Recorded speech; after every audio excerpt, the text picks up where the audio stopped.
On voit dans la paracha de cette semaine, Yosef Hatzadik qui rencontre deux personnes en prison. Deux personnes qui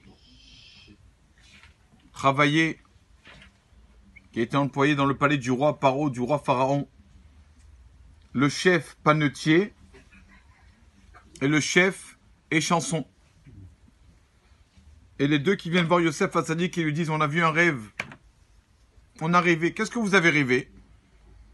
Alors, l'échanson qui dit à Yosef: moi j'ai rêvé que je vais revenir au palais. Je vais encore faire du bon vin pour le roi Pharaon et je vais lui servir dans sa coupe. Voilà ce que j'ai rêvé.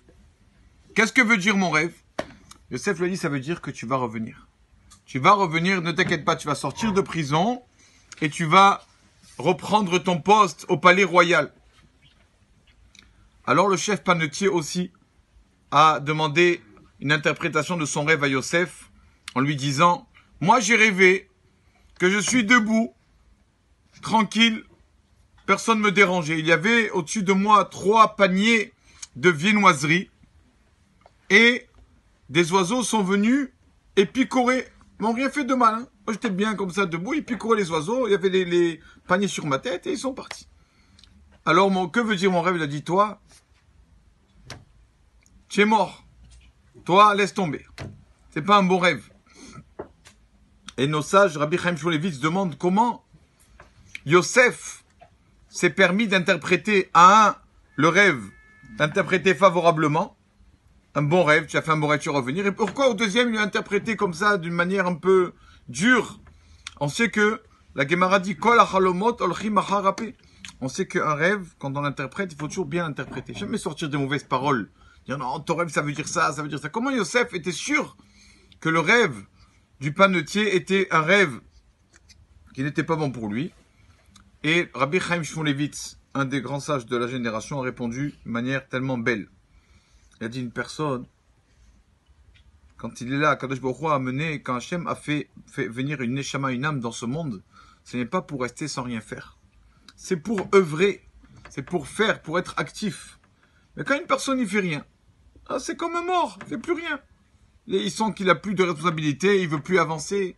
Alors il dit, quand un homme il est là, il faut savoir dans ce monde qu'on est là pour œuvrer, pour toujours ajouter et faire et être là pour les autres. Mais une personne qui ne fait rien, c'est comme un mort. Alors Yosef Hatzadik, il a dit: regarde, le rêve de l'échanson, c'est quoi?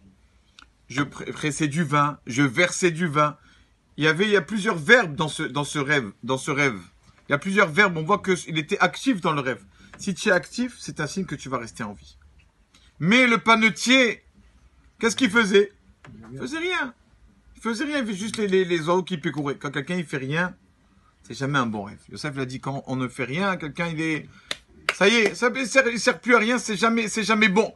C'est ça que Yosef a interprété les choses comme ça. De là, on voit comment une personne, il doit toujours réfléchir et penser comment je peux être actif, comment je peux être bienfaisant envers les autres pour ajouter aux autres, faire du bien. Même s'il fait rien, il reste comme ça, il avance pas, ni lui ni les autres. Alors en fait, c'est comme un mort. Comme a dit le roi David: Bametim chofshi. Quand c'est qu'on est en vacances, Bametim, c'est après 120 ans.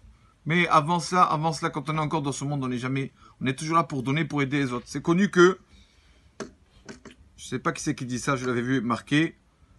Pourquoi la mer Yamamelach s'appelle la mer morte? Pourquoi on l'appelle la mer morte?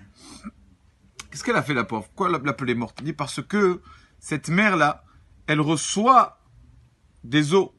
Quand les eaux arrivent vers elle, mais elle ne transmet ses eaux à personne. Ça y est, c'est le terminus. Il n'y a pas après, il n'y a pas plus tard, elle transmet à personne. Quelqu'un qui transmet à personne, c'est comme un mort. C'est pour ça qu'elle s'appelle la mer morte. Parce que ces eaux ne vont pas au-delà, ne sont pas transmises à une autre mer ou un autre fleuve ou quoi. C'est pour ça qu'on l'appelle la mer morte. C'est comme ça. Donc ça que Yosef Hatzadik, il a interprété les choses comme ça. Bezrat Hashem, que nous soyons toujours actifs dans la Torah et dans les mitzvot. Amen.